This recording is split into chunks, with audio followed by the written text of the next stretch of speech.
right, welcome to All for One. I'm here with my good friend Trey Woods. Man, thanks for being on the show. Yeah, absolutely. This is a little bit of a different audience than you're probably used to. Sure. The people that are on my channel definitely probably not expecting a coffee shop owner, but man, I've been wanting to do this like for a long time. Actually, when I first started doing YouTube, one of the first ideas I kind of threw at Gregory was I really know of this great story that I really want to tell in Guthrie, and you were one of the first things. So I've been looking forward to this for a long time. So thanks for doing it. Yeah, absolutely. And I'm really unfamiliar with the world of motocross. Yeah. But the thing that is cool about coffee is it seems to groups of people, little niches, whether it's cycling or dirt bikes or running or whatever, everybody seems to gather around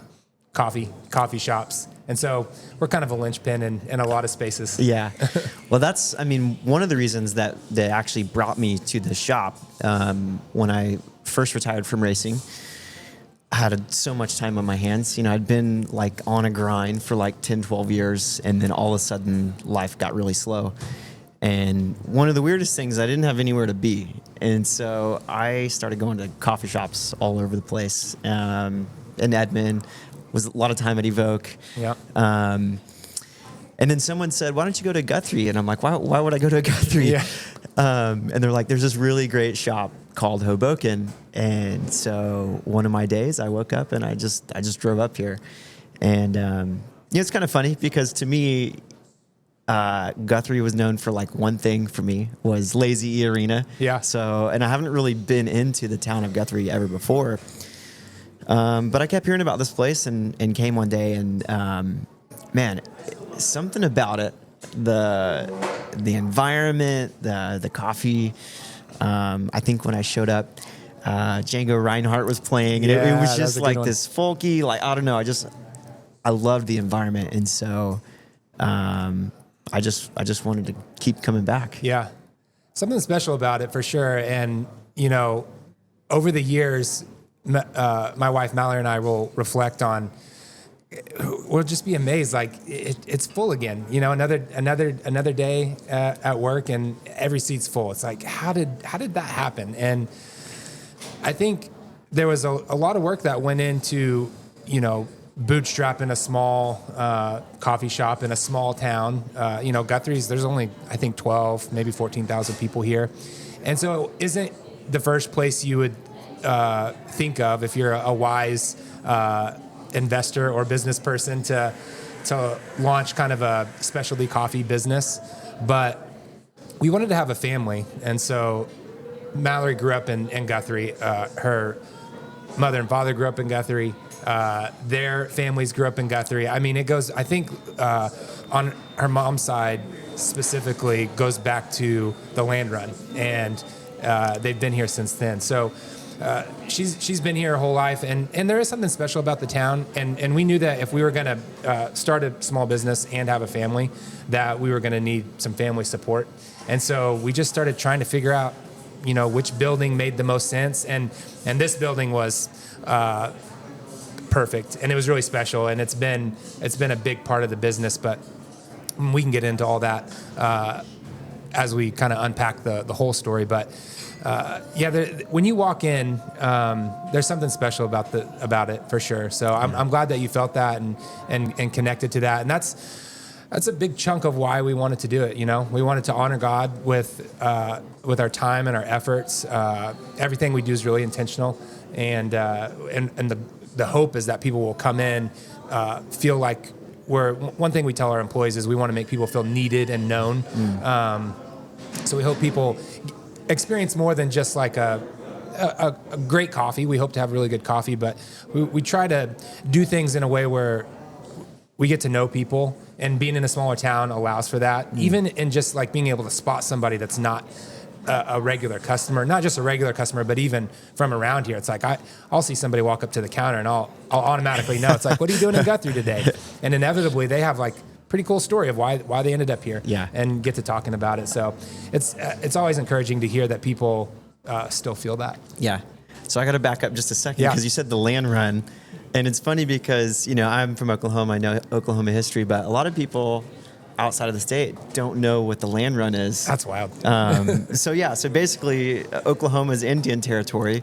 There's a deal between the tribes and the government. Hey, there's all this land, and then basically everyone starts right here in Guthrie, and they just disperse and go mark out their land. I don't know what the price was. Do you know what the price was for? Well, I don't think there was any. Oh, there was no price. I think it was free. Yeah. You just had to be on the start line and stake your claim. Yeah. And people can't. There's a great movie with Nicole Kidman and Tom Cruise. I can't think of the name of it. But if you're from other parts of the country and you want a Hollywood version of the land run, that's a good one. Yeah. Far and Away? Far and Away, maybe. Yeah, something like that. I think people came all the way over from Europe. Yeah. Yeah. Well, you think, man, what a great investment opportunity. Right? Well, free land, which in that time is everything. Yeah. Yeah, so crazy. And then, So Guthrie went from a town of 0 to 20,000 overnight. Wow. After the land run. That is wild. And then another little piece of Guthrie history is that I think it was considered the queen of the prairie. So it was like, as at the turn of the century, these old Victorian, well, they weren't old then, but the Victorian style buildings that were coming up as Guthrie was being built, it was in the likeness of like a New York City or a Philadelphia. Like it was going to be that, like out here in the Great Plains. Man, it's so cool. I mean, we'll get into Guthrie a little bit as we go ahead, but man, if you just take a lap around the city, there's so much like rich, beautiful buildings that are just incredible, and it's that time period is so special. Just the craftsmanship and man, really unique place. It really is. So yeah, one of the things that I love about your story, and we'll dig into it more, but I still want to talk about this environment because I think if you come to Guthrie, it's unmistakable when you come into your shop. And I know Mallory, your wife, is a big part of that. Oh, yeah. From the design aspect to the color of the coffee cups, the music, the bakery. Is there anything else about the shop that you think really brings about that presence, that environment that people love? Well, to begin with, the coffee house was her dream. So we met in the fall of 2007. I was wrapping up a degree in finance at Oklahoma State, and I had no intentions of starting a small business. Like I was going to get into insurance or oil and gas. Like whoever was going to give me a decent job. Like I was ready to be done with school and take on start the next thing, and then. Saw Mallory one day at a coffee shop in Stillwater, and just most beautiful girl I'd ever seen. Like, fell in love in that moment, and somehow ended up engaged 3 months after that, and then married 3 months after the engagement. And so one thing that she wanted, that she was clear about is like, I'm gonna have a coffee house. Yeah. And I thought that sounds like a pretty good way to do life together. And one thing about Mallory is that she's an incredibly determined person. Yeah. She was a mile and 2 mile state champion in high school. She was a valedictorian. So she sets her mind on something and she goes after it pretty full force. And so I knew when she said that's what she wanted to do, that one way or another, she'd probably figure it out. Yeah. And so I might as well come along with this and put my efforts and vision into it as well. But yeah, she's definitely the vision behind everything. And then I would be more of the operations. Yeah. So it wouldn't be what it is without her. Like if I tried to open a coffee house on my own, it would be a complete disaster. Yeah. But on the flip side of that, Mallory would make this beautiful room, but the lights probably wouldn't be on because she would have, wouldn't have gotten the email from OG&E about the bill. So That's so we complement each other well. Yeah. It's so funny how, my wife and I are the exact same. I'm like pretty almost OCD, like pretty driven, and she is like the joy in the world that is just full of carelessness and I just think, man, it's so great when people compliment each other that way. Yeah. One of the things about this shop is almost every time I come here, I see people opening the Word, and you're not per se a Christian. You didn't start out anyway a Christian coffee shop, but it's like, man, it just has happened that way. Even when I'm doing any kind of speaking or studying, I a lot of times come here because there's something about just being here that that inspires me and encourages me. Yeah, I love to hear that also, because we did set out, like I said, to glorify God with our work, and I think every Christian is called to that. Whether you're a stay-at-home mom like my wife is now, homeschooling our kids, that's how she glorifies God every day. That's how she's building up the kingdom, and so when we started this, we've been married almost 17 years, and so we really were starting back 17 years ago almost. That was definitely a priority of ours. We were a little cautious to kind of come out as a Christian coffee shop. I mentioned to you before, like, I kind of felt a little bit of a cliche there that I wanted to avoid. There was, in the early 2000s, there was a lot of coffee shops, even inside of churches, and it was just kind of like a little cringy, and so we didn't want to be that. And the biggest thing is, like, typically the Christian coffee houses didn't have good coffee, and so, like, they really nailed down, like, the community piece of it. But man, with food service, you have to be really good at so many different things. You have to have incredible customer service. You have to have a great product. You have to be really well organized, and the room has to feel right. And that's, like, all of those things really need to come together. Yeah. You can't be too heavy-handed on one or the other.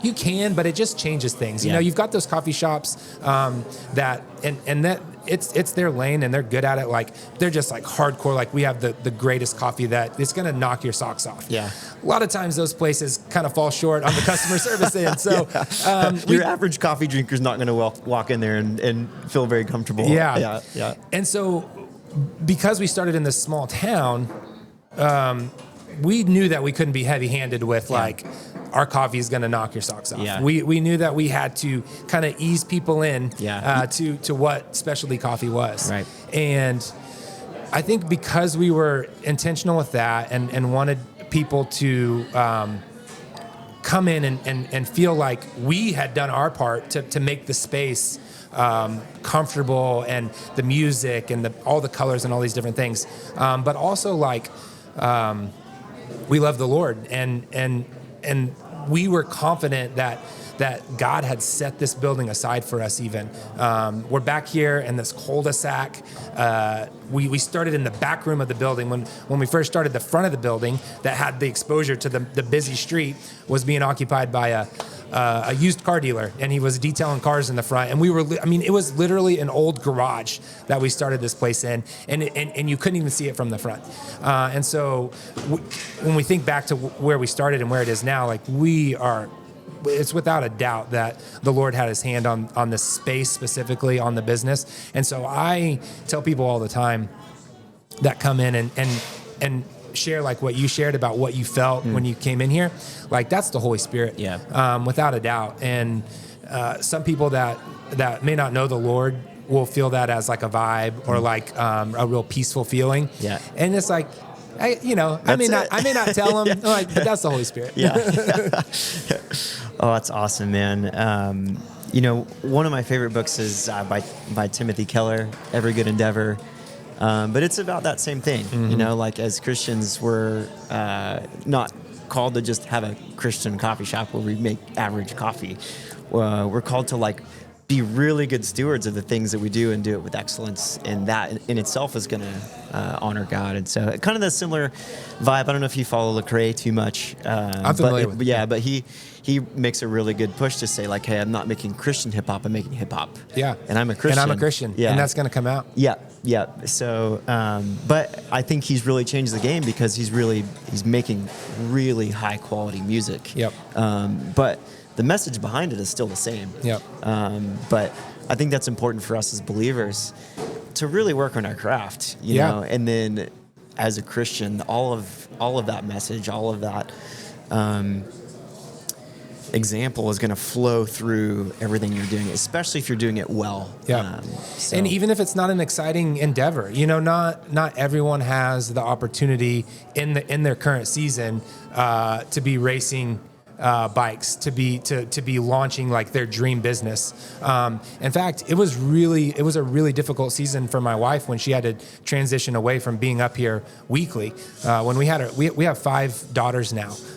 So as incredible as our story is with coffee, like having 5 children is without a doubt like the greater accomplishment that we've achieved. And she's at home with them full time now, homeschooling the older 4, and it was a hard shift. I don't think she was ready for it. She'd only ever seen herself kind of pursuing this dream, and then when children started coming along, and we saw the need for a mother's role in the home and in their lives, and it wasn't for me to be there every day. Like when we had the first 2, like I was there a lot. We would trade off, but it just got to the point where like I can't do it anymore. Like there's something about moms, man. Yeah, right? When we've got 2 kids, and I kind of feel the same thing. Like I'll be on these work trips, and she'll be 5, 6, 7 days, and it's hard. But man, she can really handle it and do it well. But man, I've spent like 3 days. I think Hannah had the flu last week, and I was there by myself with the help of her mom even, and I'm like, I can't do this. Yeah, like I'm not cut out for it. So, but still, whatever that is in your current season, do it. Yeah. Do it well. Do it with everything you've got. Don't compromise. Do it with pride. And glorify God in it. Yeah. That's a huge message, man. I think rewinding again to when I first retired, it's like Oh yeah. You say things like, "Oh, my identity's not really wrapped up in this," but when that really goes away, that's really like a test. Yep. And for me, it was like I'd lived this like huge it was exciting, right? You go into a stadium full of 60, 70,000 people, and there's just a lot happening all the time. And then it got really quiet for me, and it was interesting because I can't imagine. You can see that shift in yourself. But just being faithful in that moment and going like, okay, that I got to live an amazing thing, or there's, like you said, there's nothing really more special than being a parent. And so there's so many things, I think, whether you're a barista or sorry, I'm not trying to take out your plate here, or whatever you're doing, man. I think there's so much opportunity to be excellent at what you're doing, and I think that really honors God. Yeah. So I never have scripture memorized, but and I'll probably get this wrong, but the verse to seek the Lord with all your heart and lean not on your own understandings, and all your ways acknowledge Him, and He will make your path straight. Yep. That's kind of been something that I've been meditating on lately, and man, it's so true. Like in all your ways, when we acknowledge God, it's incredible the fruit that you can see from that. Yeah. So, and parenting your children and pursuing your goals in work life, friendships, your involvement in your local church, like whatever that looks like.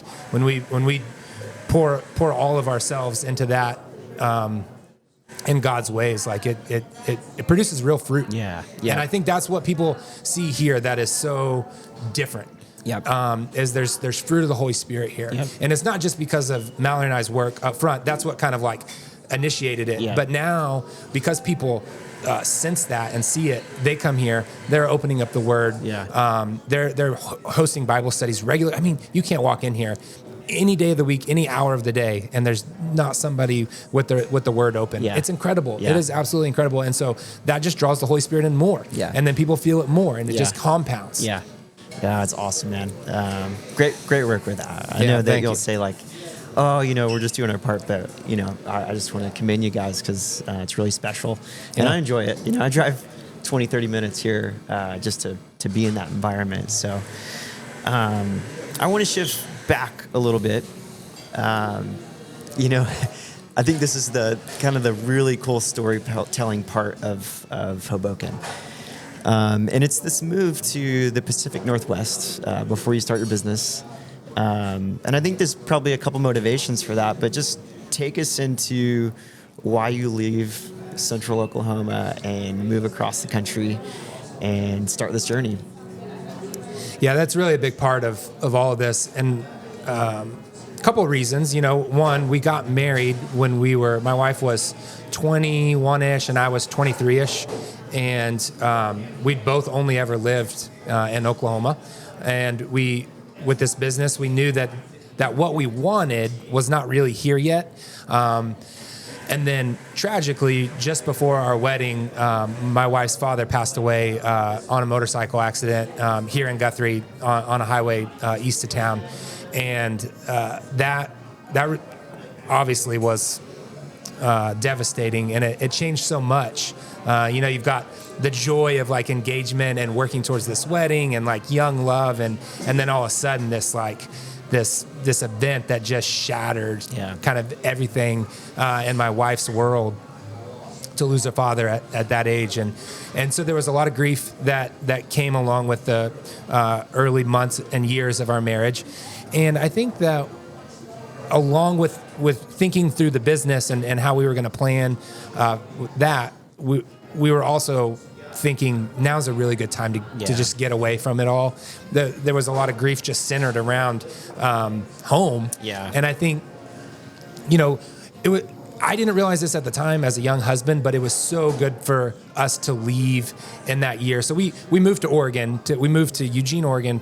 We set aside 1 year. We didn't plan on staying out there forever, but we thought, let's go out there for 1 year. And it ended up being really good for me as a young husband to be responsible for my wife and for us to learn how to rely on each other. Yeah. And man, that season was a blessing. We learned so much about each other and also about coffee. So we decided, we just kind of like thought Portland, Oregon was like the coolest place in the world back in 2008, 9, and 10, and it's still a really cool city. Obviously, I wouldn't want to live there now, but we were like, okay, let's go to Portland. There's coffee shops there. The weather's incredible. It's just like, it's so cool. We got to go to Portland. So we had a little single cab Ford Ranger pickup truck. We put a camper shell in the back and we stuffed it full, which is not much. And we literally set out for Portland. This is before Instagram, and there would have been Facebook and Craigslist. And I remember we looked online for like apartments and jobs, but we didn't really like nail anything down before we moved out there. So we just like left in the summer of 2009, drove all the way out. It's like 2.5 day drive. It's so long to drive out there. Yeah, it's a very boring drive too. Yeah. Get to Portland, pull into Portland in the middle of the day, and just a little bit overwhelmed. It was hot. There was a bit of a heat wave that had hit Portland that week, and I was like stressed out. I was like, this is not the place. Yeah. Like so Eugene was on our radar. It's about an hour and a half south of Portland. It was a college town, which we had been living in Stillwater. There's a running culture in Eugene, which my wife was a runner at the time, and I was kind of getting into it. So like, okay, let's go check out Eugene. We come in at night, driving over the Willamette River over the bridge into town, and in the Northwest, when they've got a heat wave, it cools down at night. Yeah. When that sun goes down, all of a sudden it's like 60, and it's like, just was so beautiful. And it was like the Lord was telling us, like, this is the place. This is the spot. This is where you want to be. And I'm like, yes. Yeah. So that's kind of how we ended up in Eugene. We got a hotel for, I think, a couple weeks until we nailed down an apartment. And then we looked and looked. The goal was to find jobs in coffee. But it was the recession had hit. This is like July of 2009. And like, we're talking, in Oklahoma, we didn't notice it as much because of oil and gas and some different economic factors. But in the Northwest, they got hammered. Yeah. Forestry, fishing, their economy was in bad shape. And so we were naive. I didn't think that it would be a problem at all to get a job. I had a college degree. I had a commercial driver's license. I was willing to work food service, whatever. I just need a job so that we can kind of get this thing rolling and we can learn some stuff to take back home to Oklahoma. Couldn't find a job. So difficult. I remember showing up to a job as a waiter, and there was like 50 people that were at this like interview for this one waiting position. It was crazy. But the Lord in his provision, worked all that out. We found jobs eventually. my wife found an incredible job at what they called a patisserie. So it was a French bakery, like no breads. They didn't bake like big loaves of breads, but think of like Harvey Bakery. But this was back in, this business probably started in the early 2000s. Huge pastry case, like 20, 30 yards long, just chock full of every kind of cake and pie and cookie you can imagine. So she got that job. She had an incredible job. She loved it. She learned so much. I got a job working in coffee, but in the worst possible like setting I could imagine. So I was thinking going out there, like I'm going to be like this, the hipster barista vibe. And I ended up in this like awful version of like corporate coffee, but it was started by somebody who wanted to franchise their coffee business. So everything they had done was like cookie cutter. Don't get out of these parameters. Yes, it was brutal. But my big takeaway from that was everything that I didn't want to do in my own business. And so it was a good learning experience for sure. Found a little house church while we were out there. Incredible people that had moved from Indiana to Oregon. Lane County, where Eugene is one of the top 2 or 3 least churched counties in the nation. Wow. We didn't even know that going out there. There was like very few Christians. And so when we caught wind of like a church plant, we were like, oh yeah, we'll come check it out. And they ended up being like our family away from home. So some incredible learning moments while we were in Oregon, and the biggest takeaway was like roasting. So we learned, okay, the businesses that aren't failing because of the recession are the coffee businesses, at least, are the ones that are roasting their own coffee. So we hadn't thought of that at all. And so we shifted everything when we kind of pieced that together. It's like, we got to be roasting our own coffee. Before that, we were just going to get coffee wherever you get. Be good baristas. So that was probably the number one takeaway from our time in Oregon. Wow. I got to rewind a little bit to the grief piece. As I know there's a lot of people, my own story is, has some tragedy in it in the same way. And I know people that are going through similar situations can really look to these type of scenarios and gain a lot of hope and strength from them. And maybe it's not on everybody's radar to move somewhere, but I know for me, one of the most difficult things in the grieving process was this: you went to all these places that were so familiar, and you really felt a loss everywhere you went. Whether it's your own house, your grandparents' house, the place of work. I mean, the restaurants you go to. All of a sudden, you were just strictly reminded of the absence of someone. So was there something from Mallory about just changing the scenery that was helpful in that process? I think so. And she describes it exactly the same way that you did. These waves of grief that would hit when she would be at her grandma's house, but her dad's not there. Or she would be here, but her dad's not there. And so, we moved out there. It was still so fresh and so raw that it's hard for me to say what was different about it than had we stayed, because we didn't.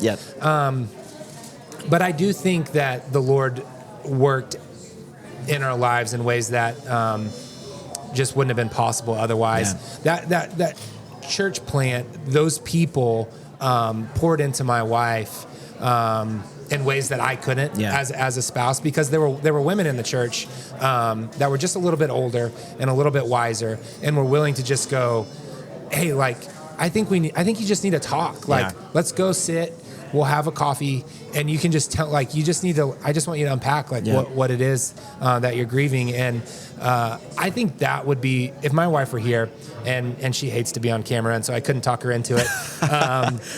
I think she would probably talk about some of those pieces that she benefited from. Even I think too, like, there were no. It's like when you go off to college and you kind of feel like this fresh start where people don't know you and they don't have these judgments about who you are and especially where you came in a from. small town. Yeah. And so because those people didn't know her at all and they just knew that she was grieving the loss of a father, I think there was a lot of healing that happened because of that. I think the community piece for me is huge.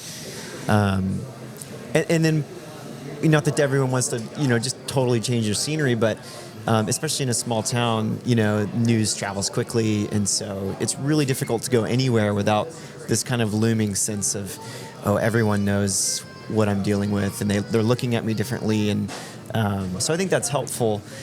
I'm not sure how to unpack that for someone that's in that situation, but maybe taking a trip and just getting a break from that is helpful. But for me, man, the community piece is so important. I mean, I'm a huge fan of counseling, psychiatry, all of that, but I think until you can have a strong support system around you, it's really, really difficult to process what has happened.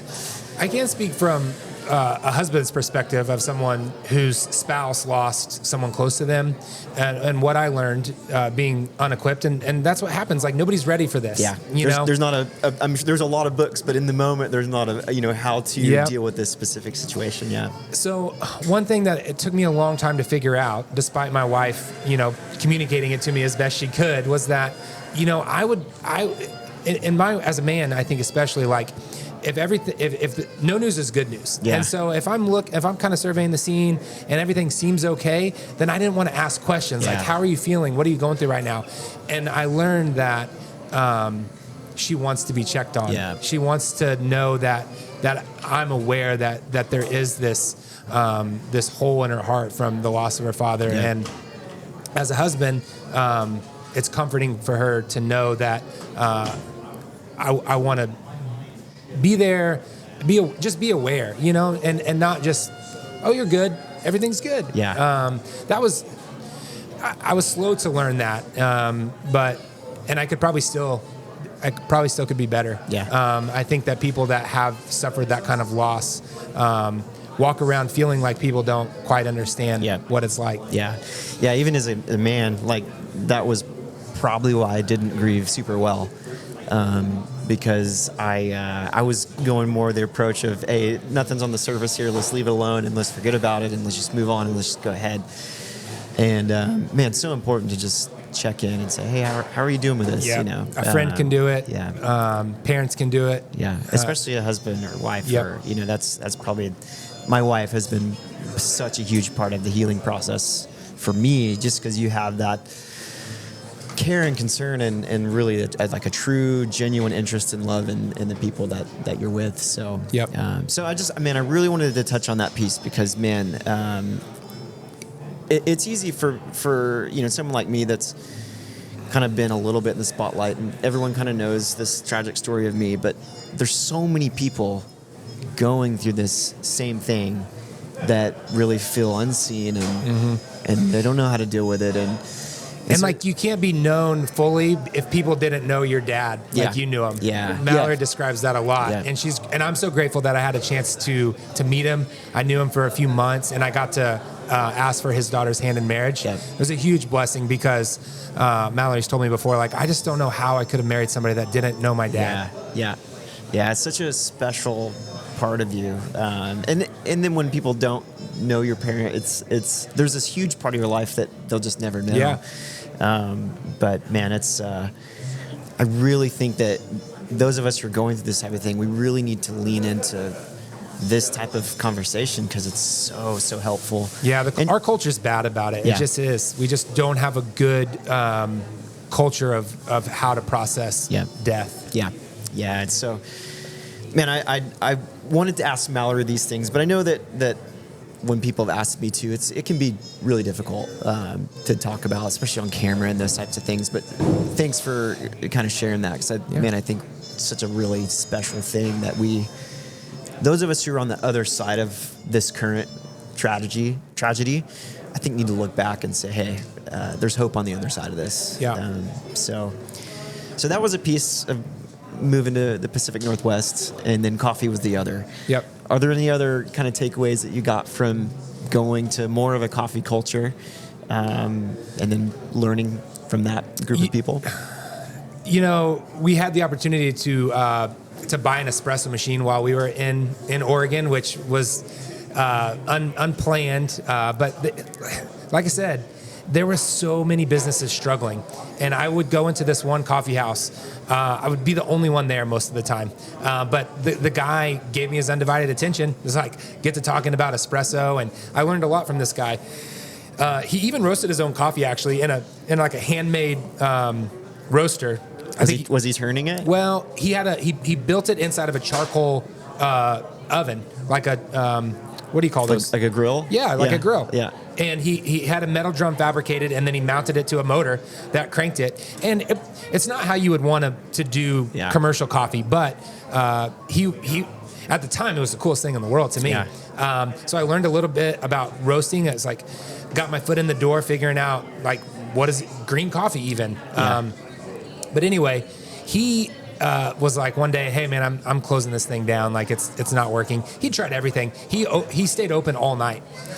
There's a lot of homeless in Eugene, and they would have enough money for a coffee, and they would come in at 2-3 in the morning, and he was doing that to like figure out how to make this thing work, and it just didn't. So I was like, well, what are you going to do with all your equipment?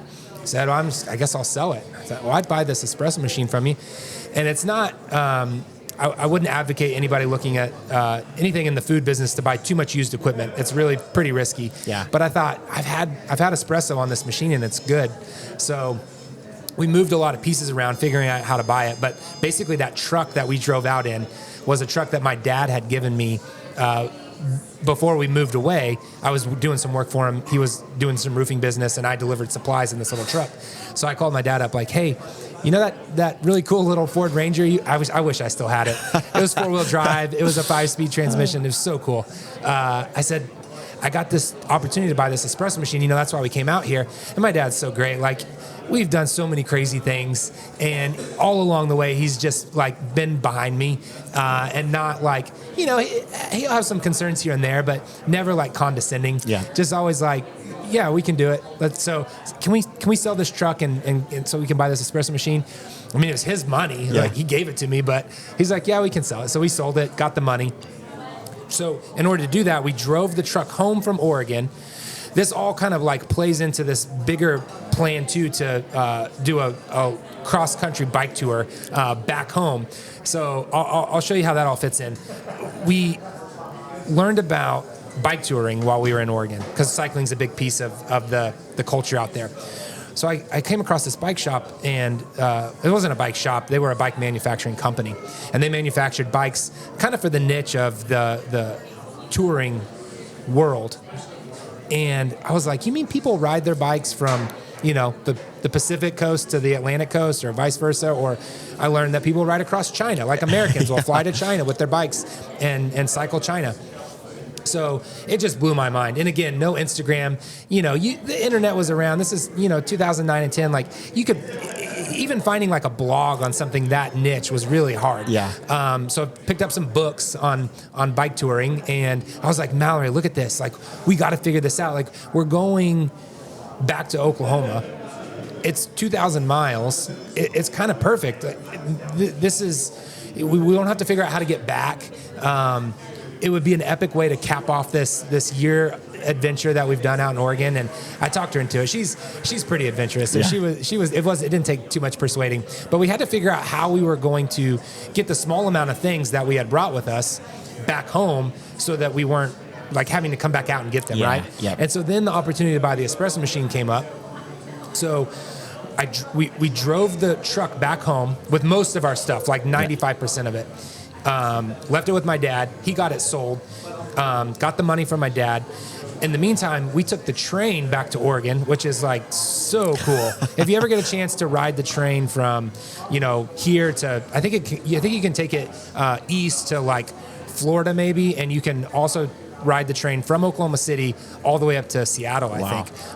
And I was going to take it to Dallas in a couple of weeks when we have our Supercross race. Are you thinking about it? I was thinking about it. You should do it. Yeah. I really want to take my son. Yeah. Oh, your son would love it. Yeah. And you meet cool people. People that ride trains are weird, and they've got good stories, So, and everybody's just down to talk. Yeah. There's nothing else to do but kind of talk. So anyway, we rode the train all the way back to Oregon. It took a week. No sleeper car. The sleeper cars are really expensive. It's like almost more than flying. Wow. If you get a sleeper car for that long. So we would sleep at night, upright in our chairs. It was pretty brutal, but really cool piece of the whole story. Get the money, buy the espresso machine. Mallory's grandfather, meanwhile, has an RV, drives the RV up to Oregon to try to convince us that cycling from Oregon to Oklahoma is a terrible idea and we're probably going to die doing it. So he towed a car behind it, and he was like, just take the car home. And we were like, we can't do it. So we're like, but you could take this espresso machine home for us. So got the espresso machine home that way. Lived like the last 3 or 4 weeks of our time in Oregon we went to Goodwill and bought like a plate each and a fork and I can't remember, just like a few things that you need. I mean, this apartment was so sad. Yeah. There was no bed, no furniture.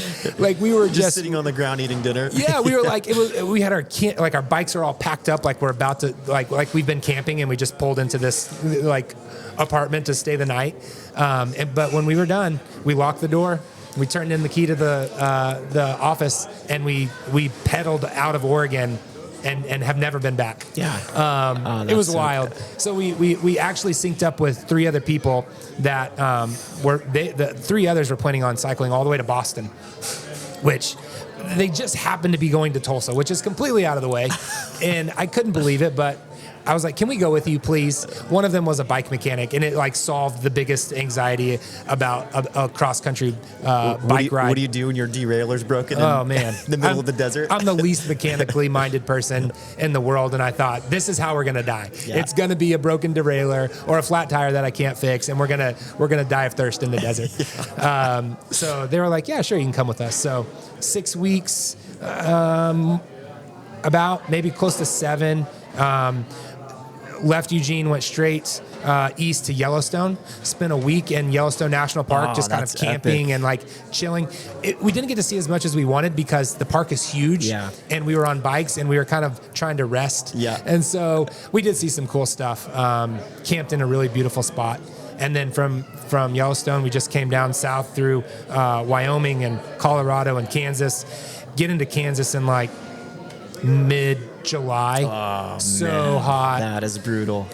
We decided to start our rides at, what did we do? Oh, we would wake up at like 2 a.m. the first night to get this new rhythm going. Yep. And we rode from 2 a.m. until like 10 a.m. And then we'd stop in a town and find shade or air conditioning. Yeah. And then we did that for like the last week. Yeah. And it was hard. I oh bet, man, you couldn't even keep, because in the heat you can't even keep water that will keep you hydrated. It got too hot. Just warm. Yep. Yeah. Incredible time. That's a whole. I could talk on that for a long time. It just depends on what you want to know. I have 2 things that I really want to talk about, and I think the first one probably I want to talk about actually getting the espresso machine, and then also this adventure that you're on, because I really think we lack a sense of adventure in all of our organization in that. But a lot of times people have seen this espresso machine and gone like, well, I got to sell my car to get it. It's probably not the right one. I think there's a lot of opportunities in our lives where maybe it works, but it's not. Everything's not just really perfectly lining up. But I think we probably don't have Hoboken if you hadn't gone like, let's sell our truck to get this machine. So just talk about that the faith that took. Maybe some doubt about doing that. And then how do you think that decision affected the next decision as you move forward with this coffee shop? I always talk about trade-offs, and we were pretty determined, and we were pretty crazy, and we were really fortunate. Like, so much of what we were able to accomplish was because we just had so much family support and finances that worked. But I mean, just like with the truck, like it was my truck. My dad gave me the truck, and most people need a car, but in my mind at the time, in order to get the business done, we needed to start acquiring equipment. And so I traded off the comfort of having a reliable vehicle for a piece of machinery that I didn't even know when we were going to use it. Yeah. So that was ill-advised and crazy, and people would probably say, yeah, probably not the right time. But we were of the mindset that if we're not trading off kind of typical comforts for this bigger goal, then we're not gonna quite get there. It'll drag on too long. We did really want to avoid getting too comfortable with things. Yeah. That was, in our mind, that was the best way to do it. So whether it was internet bills, the cell phones, which phones we were carrying, just how we spent a lot of how we arranged our personal finances, we made trade-offs everywhere. Yeah. And even though not everybody has a family situation where somebody's giving you a car. Yeah. It's sometimes people have to work years to acquire enough money. So I'm not saying that, you just got to do what I did and you just got to trade off your dad's car. That's lucky. Yeah. Everybody has unfair advantages. Yeah.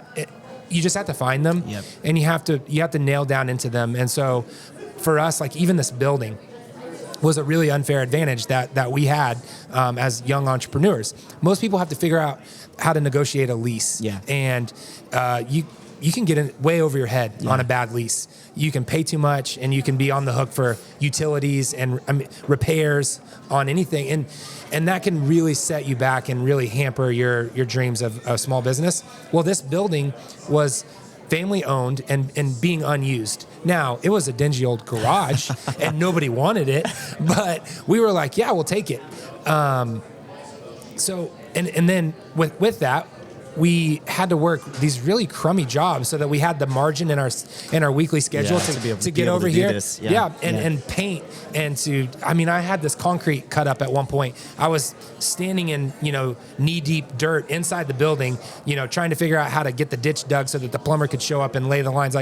We did everything that we could do all along the way, but it involved massive trade-offs. Yeah. And I think that I shouldn't say most, but a lot of people are afraid to make those trade-offs. Yeah. Yeah. And I think that's what I really wanted to pull out of the espresso machine is there's so many people that have ambitions, they have dreams, but that's really scary. And, whether you're an athlete or a small business owner or whatever that is, even if you're, man, I really want to have kids, but I don't have all of this, and lined up. Taking that first step can be difficult, but I think it's important to know that people like yourself had to take a first step, and it's that first step that got you to where you're able to live out this passion. Yep, and you have to keep taking them. Yeah. We knew we wanted to have a family, and our first child was born 6 weeks before we got open. Whoa. Now, when we got pregnant, we didn't know that we were, about 9 months out from opening the business, but we told ourselves, we don't want to make this decision based on career and finances. We were ready to start a family. And so it just ended up where the baby was born and we were getting really close with the business. And we just thought, it was like rocket fuel. We were like, we got to get this thing open, I was telling you earlier, you kind of go through these seasons when you're trying to open up a business like this, when you're trying to bootstrap it. One of us would be totally bummed. This is never going to work. Yeah. It's taking too long. We're running out of money. We're running out of motivation. And the other of us would be like, we're so close. We just have to do X, Y, and Z. And then the table would flip a couple months later. The other person that was so encouraging. Now they're down in the dumps. But the other of us was like, no, we got this. We're so close. So having good support, a partner with a business partner with a spouse has been such a blessing. I've loved working with my wife on small business stuff. But we kept taking those huge leaps, not knowing if it was going to pay out. Yeah. Both with family and with getting the business open. You get to where it's just the only, every day I would tell myself and tell Mallory, we just have to do the next thing. Yeah. What's the next thing? Yeah. Yeah. And I think even if had this not succeeded, there would be no regret in making those decisions. It obviously turned out really well. But I think if you've got that dream, that passion, that ambition, to not chase it is the bigger pain than failing. Oh, yeah. So I just want to, commend you on taking those risks. One of my pet peeves is when athletes say I'm, self-made. I did all this to here because no one gets to where they are without the support of others. Yeah. Especially in athletics. Yep. It's either a coach, a parent, an opportunity. Everyone has had someone along the way, and so the support piece of that is really big too. And I'm glad you mentioned because, man, we are really not made to be alone, and especially when we take on big endeavors, Yep. We need the support of others. Yeah, So, 100%. this was a garage. So one of the days I'm here, Oh yeah. the tenant is someone else, and they have this detailing operation going on next door. I'm working on my computer, and like all of a sudden, water starts dripping onto my table. Yeah. There had to have been some doubt when you looked at this building. I can't imagine that you looked at this building and was like, yes, this is the one to create a coffee shop in. Not me, certainly, but Mallory saw it. So Yeah. that's where her vision is just next level. I was with you. I mean, I don't know what the frame can show back here, but it's beautiful now, Yeah. and it feels perfect. But yeah, there was nothing in here. There was an electrical panel on the wall, and there was like oil stains on the concrete floor. There were no lights. There was no heat or HVAC, no water. It was just, and it was where you would park a car. There was a skid steer parked in here.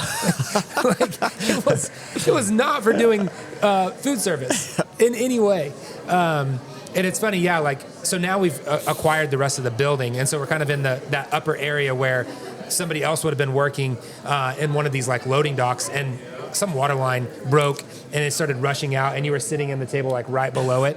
I remember that, like scrambling, trying to figure out like how to stop this water. I think you were riding your bike somewhere. And I got a call. I think Mallory was here maybe, or maybe Mallory wasn't even here, but I just told the bar hop or the barista, I'm like, hey, there's water like pouring out of this wall, and I think your brother-in-law might have showed up or something. That's so funny. It was awesome. But, Yeah. And there's really something special about this building. I know I've said it so many times, but well, we started without everything you would need to start a small business, and that was another trade-off that we made. We thought we're going to trade off like we did take on some debt. We borrowed some money from family, which oftentimes is ill-advised, but it's worked out well for us. And we had, I'm trying to think, we probably had about $40,000 in debt to get this business going. Now, if you went to the bank and you wanted to like present your business plan and like convince them to loan you enough money to start a coffee shop or any small business that needs a brick and mortar space, I mean, you're talking $100,000 at least. I mean, now with what everything costs, probably $2. yeah. And we thought we could go that route, but it's really scary. And we've always looked up to Dave Ramsey and taken a lot of his advice. So we tried to do it with as little debt as possible. We didn't have an ice machine when we started. I would go to the gas station every day and get a bag of ice. I bought this ice tub that has a drain in it, and it connects to a floor drain, so the ice melts off into the floor drain every day. And that's how we served ice drinks when we first started. There were so many little pieces of equipment that we just didn't quite have. Yeah. And then we just as 1 month turned over and we had a little more cash flow, we would acquire them.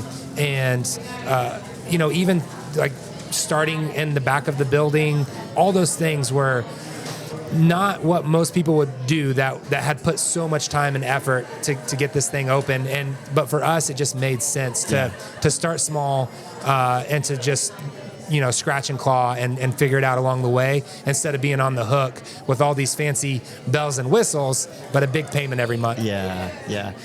Well, I mean, it's the story, just all of it to me is amazing. I've had a decent spotlight on myself, and a lot of people know about my story, but man, I just think there's so many amazing stories like yours that a lot of people in my world wouldn't even know.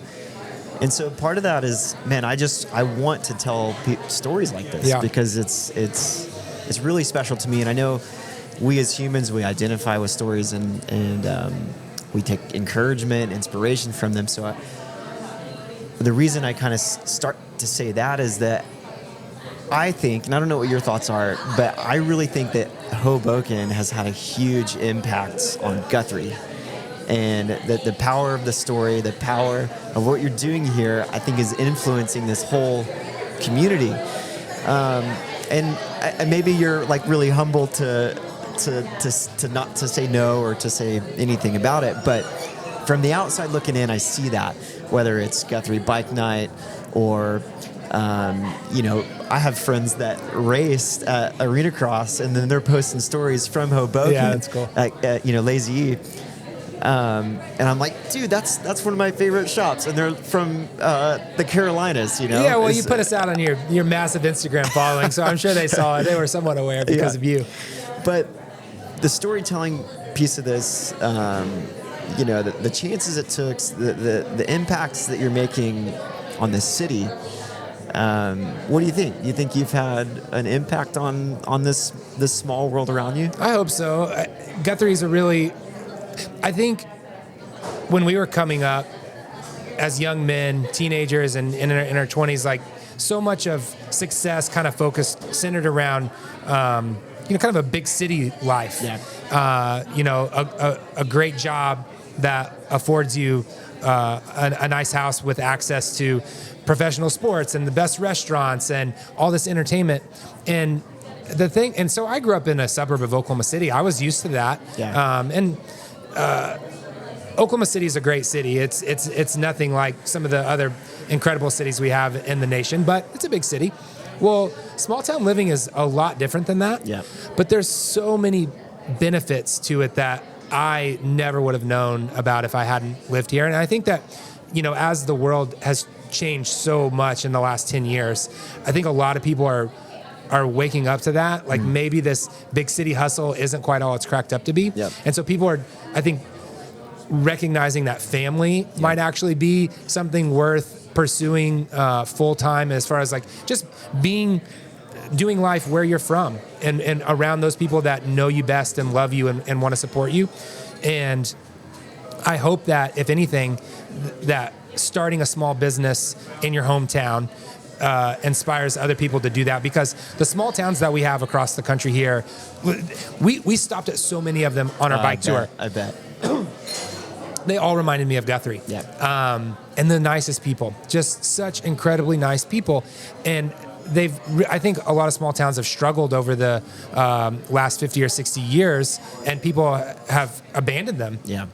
But there's old buildings that are unused, and you can breathe life back into them, and you can bring in a culture to a small town that would otherwise, like, if we just disappeared overnight, like it would be like this gaping hole. I think, Absolutely. And so you can offer that to your community, your people, if you're willing to make the sacrifices and do the work. People will be patient with you. Yeah. If they can see that you're putting in the effort. So don't think that you're too far along in life and you would have to make this big take on this big pile of debt to get your dream business launched. Like, just do what you can. Just do what you can do the next day, and see how you can contribute to your own community. And I hope that that's what people sense that we've done here. And they're like, well, if they did it in Guthrie, maybe I can do it in my town of 5,000. Yeah.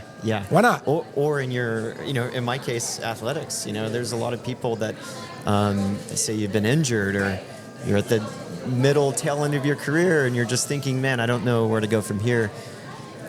To me, like, these stories of courage and adversity and restoration, it's like, to me, that we should all draw hope from that. Yep. To say, hey, that there is hope in a town of Guthrie. I've seen so much restoration and hope in these old, some of them dilapidated buildings coming back to life. And to me, that's part of, one, Hoboken has, I think, done some of that for Guthrie, but it's just really cool for me to see stories like this, because, we all, over time, start to carry this baggage and have difficulty, and we start to feel dilapidated and brought down, and then just to know that there's hope, to say, hey, something can be broken, something can be, like, in our eyes, unrepairable, but if we just breathe a little bit of life into it, a little bit of energy, and a little bit of focus, we can see this beautiful thing happen. So I don't know that that's a question or a statement, but I'll touch on it just briefly. you have to keep going, Yeah. you know? So like you were saying with athletes that are maybe injured or kind of coming to the tail end of their career, there's lots of moments in this 12 years of this business that have been beautiful. And I feel like I'm the luckiest guy in the world to get to do it. But some days it's really hard. And I would snap my fingers and sell it all just to be done with all the headaches that crop up every day. Like water coming out of your wall Yeah, while you're yeah. on your only bike ride of the week. Yep. I mean, it is very challenging, and you have to show up every day. You have to keep showing up, and you have to start stacking weeks. And I think that's what we did to have success in a small town before maybe a lot of people had done it without a lot of examples. Is like, I just kept telling myself, we just got to keep showing up every week.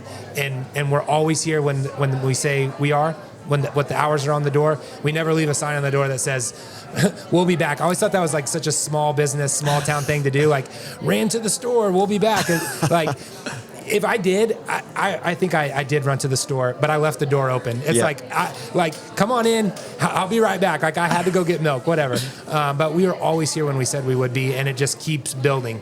So if you're an athlete that's injured, or you're coming on the tail end of your career, or you're fighting and scratching and clawing to get back into it, you just got to keep putting in the work. Yeah, I think, man, just keep showing up. I mean, that is, yeah, I think just like 80% of life is just being there. What is the phrase, like, the world is run by those who show up? It's something like that. Yeah, I don't know that one, but I think that's a phrase. But I know, just showing up when you don't feel like it, when you don't think you can, just being there is so important. Wherever you got to be, keep being there. Yep. And I think that persistence really pays off. So yeah, and I know that for me, faith was a really big part of that. Like faith in having this hope that kind of whatever was going to happen, God was going to work it out for good. And I know faith has really played a huge part in this. So talk about how faith has impacted, I guess, your life, but also Hoboken. Oh man, where would I be without what the Lord's done in my life? I mean, one thing I've been attached to lately, I hear our pastor say it, is that we've been transferred out of the kingdom of darkness into the kingdom of his heavenly light. Yep. And man, when I think about that, it really hits me because before I met my wife, I was really tangled up in sin, just, living a foolish life, drunkenness and all kinds of sins that come along with that. And I knew the Lord before that too. That's one thing that saddens me about my sin story, is that I kind of rejected a lot of the truth that I knew in order to pursue petty worldly pleasures. And if God hadn't reached out his hand and pulled me out of that purely because he loves me enough to do it, I would have driven myself into, the wages of sin are death. Like, I was heading towards death. Yep. And instead, he brought me a beautiful wife instead, and kind of showed me the godly life that is possible with obedience to his word and his law. And being a father of 5 daughters, my goal in this season of life is to train them up in the truth, so that they know the truth and they don't make some of the same mistakes that I did. But to give them a better story than what the world is offering. Man, I love that piece. One of my favorite passages, and I'm just going to paraphrase it right now, but it's His grace that leads us to repentance. And man, it's just His kindness. It's His kindness. Yes. It's like growing up in the Bible Belt, I grew up in this pretty I would say pretty works-driven faith. Like kind of work this out and on your own. Yep. And I think there's a lot of value in that. I'm not disgrading that. Yeah, because faith everything without works is dead. Exactly. But man, God is so good. Like, I mean, just when we're so not good, and He's just so faithful. And I wish people could see that story of who Jesus is in their lives, because man, there's so much grace in the fact that He wants you to be like Jesus. Like, He's hoping and cheering for you to become this person that is living abundantly. And the life to the fullest. It's there. Yeah. It's there for all of us. And so I would say anybody that you're talking to that you want them to have that, man, you gotta pick up the word and you gotta start to pursue. What is this? What are they talking about? How could I have that? Well, in the beginning was the Word, and the Word was with God, and the Word was God. So, find a little mystery in the Bible, like what it actually is here. Curiosity. Yeah. And see what God does with that. Yeah. I guarantee you it won't return void. Yeah. I love the stories of people, very smart people setting out to disprove. Like Lee Strobel, is making this huge case for Christ. Trying to think about all the ways. Lewis too, right? Yeah, all these huge people that they're just curiosity is what started it, really. And I think that's a huge piece of not going like, oh, how do I get this right? How do I get this wrong? But what is this? Yeah. What are these people talking about?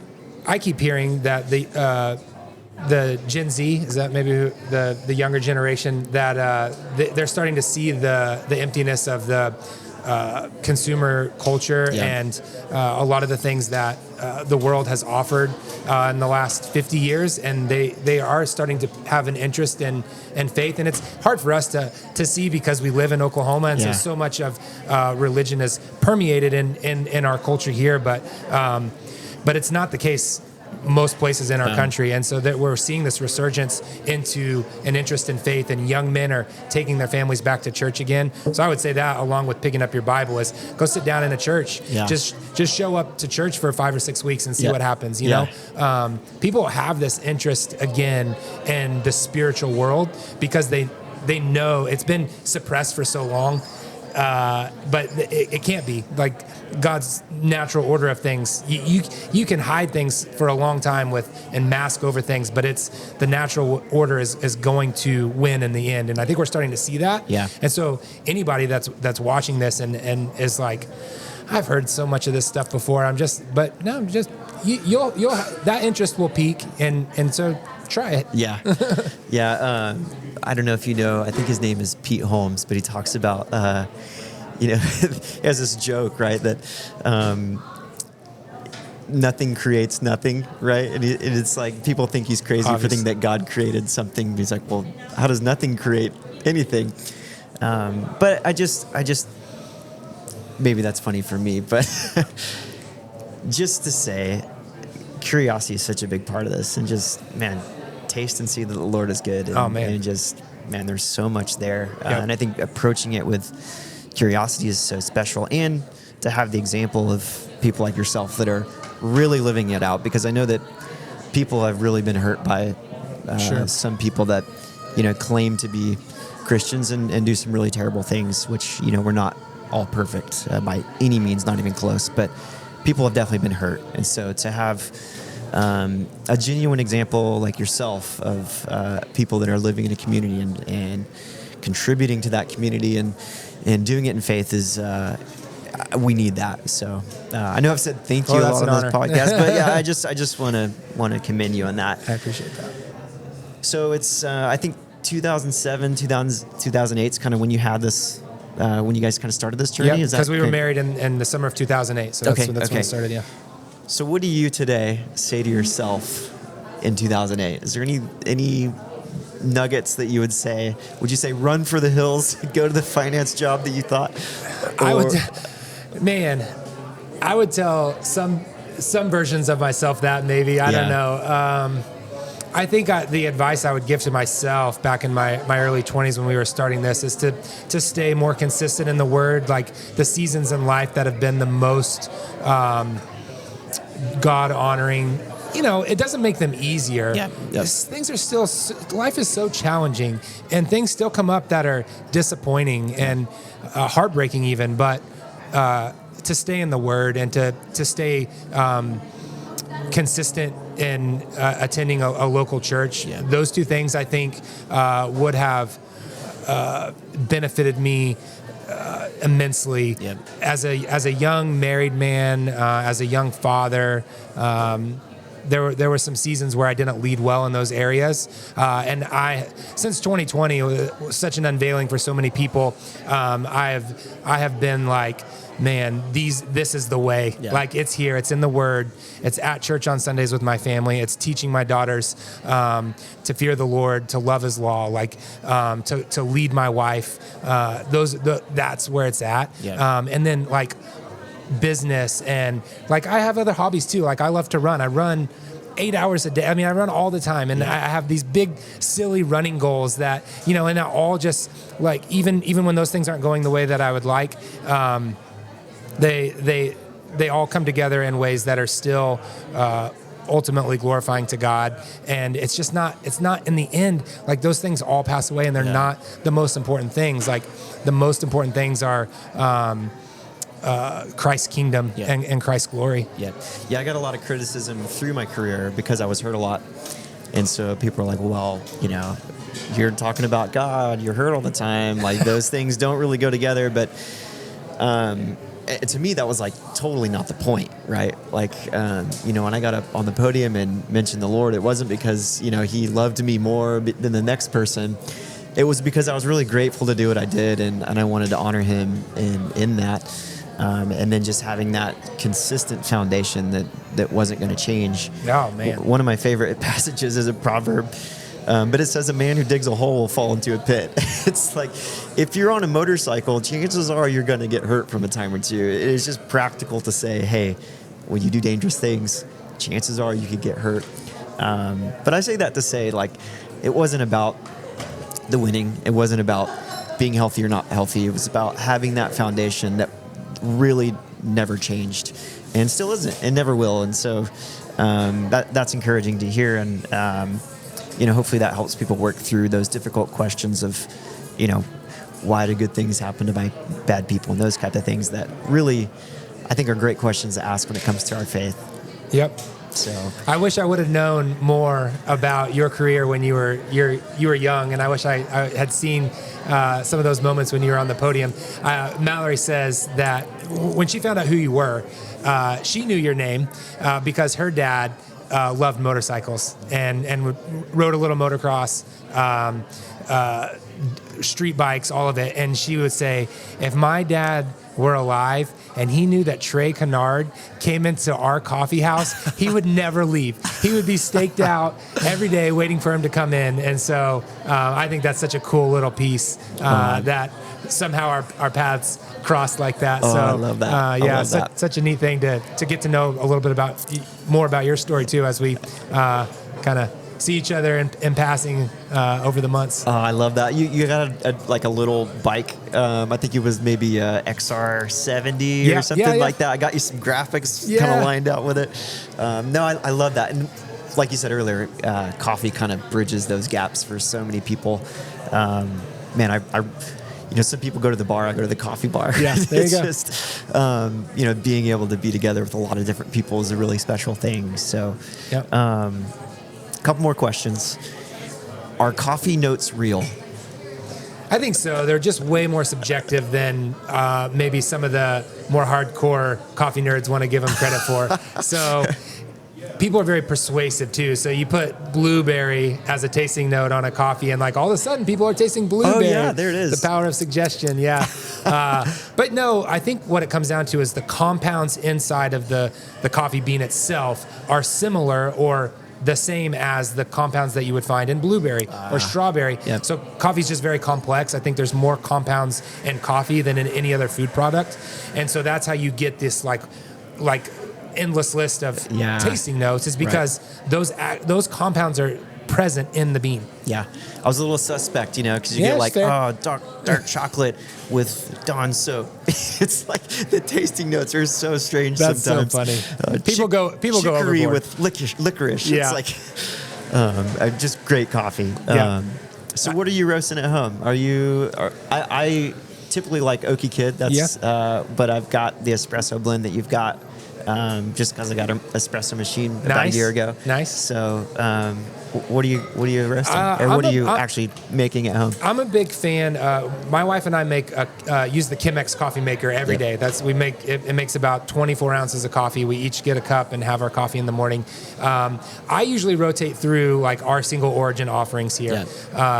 So a lot of times I end up with the coffee that just didn't have a home anywhere in the cafe or being sold anywhere else. And so I drink the leftover stuff, but it's always good. Central and South American coffees are my favorite, like Guatemalans, Costa Ricans, Panama, coffee like that. But I love exotic coffees from Africa and Southeast. I love it all, honestly. Like, it just kind of depends on what I've got. You had a single origin. You might still have it from Ethiopia, I think, at one point. I really like that in a Chemex. So. Ethiopia's are big hits. Yeah. I try to always keep that one around. Yeah. Well, that's it, man. I think that's all I've got. Well, it's fun. I appreciate the opportunity. Thanks for highlighting our business like you've done so many times over the years. It's been a big boost. Well, I appreciate it, man. Thanks for making great coffee and having a great place to go. Yeah. Where can we find you? Let's see. Probably the best place is our website, Hoboken.coffee. So I got the .coffee extension, which is fun. You can buy a bag of coffee. We'll ship it anywhere in the country. And then we have an Instagram that we keep up with fairly well. It's at Hoboken Coffee. Awesome, man. Yeah. If you're ever in Guthrie, this is the spot. Stop in at Hoboken. Thanks, Trey. You bet.